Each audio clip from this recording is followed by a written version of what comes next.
آیت کریمہ 1,00,000 مرتبہ پڑھنا اور پانی پر دم کرنا صحیح ہے یا لوگوں کو اجتماعی طور پر جمع کر کے پڑھنا صحیح ہے؟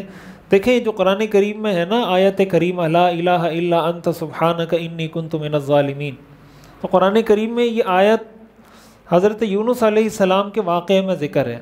کہ ان کو جب مچھلی نے نگل لیا تو انہوں نے مچھلی کے پیٹ میں یہ دعا پڑھی تھی، لا الہ الا انت سبحانک انی کنت من الظالمین۔ تو اللہ تعالیٰ قرآن کریم میں فرماتے ہیں فاستجبنا لہ ونجیناہ من الغم، کہ ہم نے ان کی اس دعا کو قبول کیا اور ہم نے ان کو غم سے نجات دی۔ اور آگے اللہ فرماتے ہیں وَكَذَلِكَ نُنْجِي الْمُؤْمِنِينَ، اسی طرح ہم مومنین کو نجات دیتے ہیں۔ اس آیت کی وجہ سے یہ جو آیت کا یہ حصہ ہے وَكَذَلِكَ نُنْجِي الْمُؤْمِنِينَ، کہ ہم اسی طرح مومنین کو بھی نجات دیتے ہیں، اس وجہ سے علماء نے لکھا ہے کہ جب ایسی کوئی مشکل آئے، کوئی تکلیف آئے، کوئی پریشانی آئے تو اس آیت کا ورد کرنا چاہیے، اس لیے کہ اللہ نے یہ فرمایا کہ ہم اسی طرح اور مومنین کو بھی نجات دیں گے، تو جو یہ دعا پڑھے گا اللہ اس کو بھی نجات دے گا۔ اس لیے اس آیت سے ایک طرح سے استدلال یا استیناس کر کے علماء یہ فرماتے ہیں کہ اس طرح کی مشکلات اور تکلیفوں کے مواقع پر اس کو پڑھنا چاہیے۔ اور یہ جو کہا جاتا ہے کہ 1,00,000 مرتبہ پڑھا جائے، 1,25,000 مرتبہ پڑھا جائے، اس کا مقصد کثرت ہوتا ہے کہ آپ زیادہ سے زیادہ پڑھیں۔ قرآن کریم میں آتا ہے نا اذکروا اللہ ذکرا کثیرا، اللہ کا ذکر کثرت سے کرو۔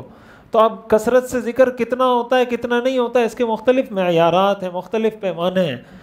اس لیے یہ کوئی حدیث میں کہیں اس کا ذکر نہیں ہے، قرآن میں اس کا ذکر نہیں ہے کہ 1,00,000 مرتبہ پڑھیں گے تو یہ ہو جائے گا یا 1,25,000 مرتبہ پڑھیں گے۔ ان چیزوں کا تعلق ہوتا ہے مجربات سے، تجربے سے تعلق ہوتا ہے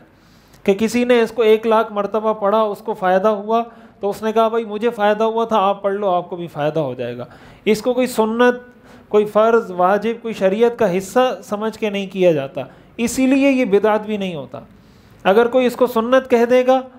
تو ظاہر ہے کہ پھر یہ بدعت بن جائے گی کہ 1,00,000 مرتبہ پڑھنا ہی سنت ہے یا 1,25,000 مرتبہ پڑھنا ہی سنت ہے، ظاہر ہے کہ یہ ثابت نہیں ہے۔ تو یہ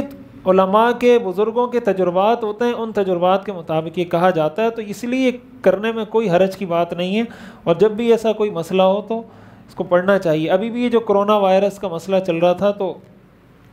شیخ الاسلام صاحب دامت برکاتہم نے فرمایا تھا کہ اس کا زیادہ سے زیادہ ورد کریں، لا الہ الا انت سبحانک انی کنت من الظالمین، تو اس کی برکت سے اللہ تعالیٰ انشاءاللہ حفاظت فرمائیں گے۔